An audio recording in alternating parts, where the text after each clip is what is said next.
여러분, 요즘 결혼하려고 하면 경제적 부담이 만만치 않죠? 하지만 오늘 이야기는 결혼을 위해 나라까지 팔아야 했습니다. 과연 어찌 된 일일까요?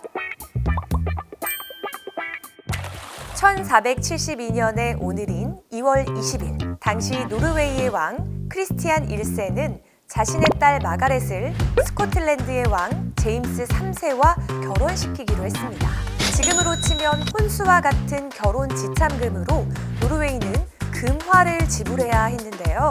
재정 상황이 좋지 않던 노르웨이는 일단 오크니 제도와 셰틀랜드 제도를 스코틀랜드에 담보로 제공하고 추후 재정 상황이 좋아지면 갚기로 하죠. 하지만 결국 노르웨이는 지참금을 갚지 못하게 됐고 이 두 제도는 영원히 스코틀랜드의 땅이 되고 맙니다.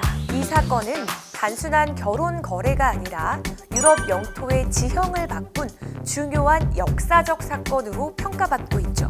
지금 보면 좀 황당한 사건으로 영토를 잃게 된 노르웨이인데요. 현재 이 결혼 이야기만 빼면 이와 비슷한 사건이 벌어지려 하고 있습니다. 정말 이 일이 벌어진다면 세계의 지도가 바뀌게 되는 것이죠. 한 달 전 취임한 미국의 트럼프 대통령은 취임 전부터 이런 말을 했습니다. 그린란드를 미국 땅으로 갖고 오겠다. 그린란드는 현재 덴마크의 자치령으로 세계에서 가장 큰 섬인데요. 이 발언은 트럼프 대통령이 이번에 처음 한 말은 아닙니다. 45대 대통령으로 지내던 지난 2019년, 당시 미국 대통령이었던 트럼프는 그린란드를 미국으로 사들이고 싶다고 공개적으로 언급했죠. 이때 세계는 깜짝 놀라면서도 워낙 기인적인 언행이 많았기 때문에 긴가 민가 했는데요. 이번 47대 대통령이 돼서 또 이 같은 언급을 한 것입니다.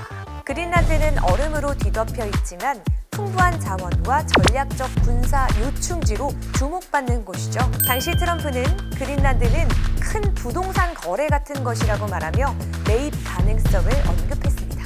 물론 덴마크 정부는 웃기지도 않는 이야기라며 단호히 거절했죠. 지금은 취임 초기부터 트럼프 대통령의 움직임이 심상치 않기에 나토 유럽 국가들은 그린란드의 파병 논의까지 이어지는 상황입니다. 트럼프 집권이 이제 한 달 됐는데 아주 어질어질하죠?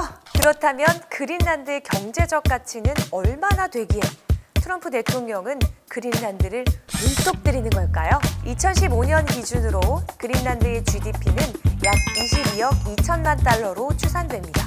특히 그린란드 해변에 축적된 모래의 양은 그린란드 GDP의 절반 이상에 해당하는 가치로 평가되며 이는 향후 25년 내에 2배 이상 증가할 것으로 예상되는데요. 이러한 자원은 그린란드의 경제적 잠재력을 보여주는 중요한 지표입니다.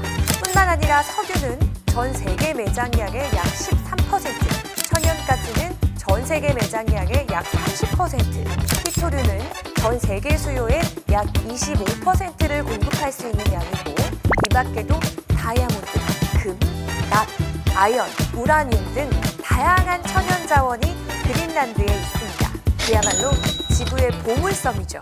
트럼프가 집권하며 세계는 경제뿐만 아니라 많은 것들이 급변하고 있습니다. 이는 우리나라도 예외는 아닌데요. 앞으로 남은 트럼프 집권 47개월 동안 또 무슨 일들이 일어날까요? 지금 당신이 어쩌다 마주친 경제 이야기, 어쩌다 경제 이하늘이었습니다.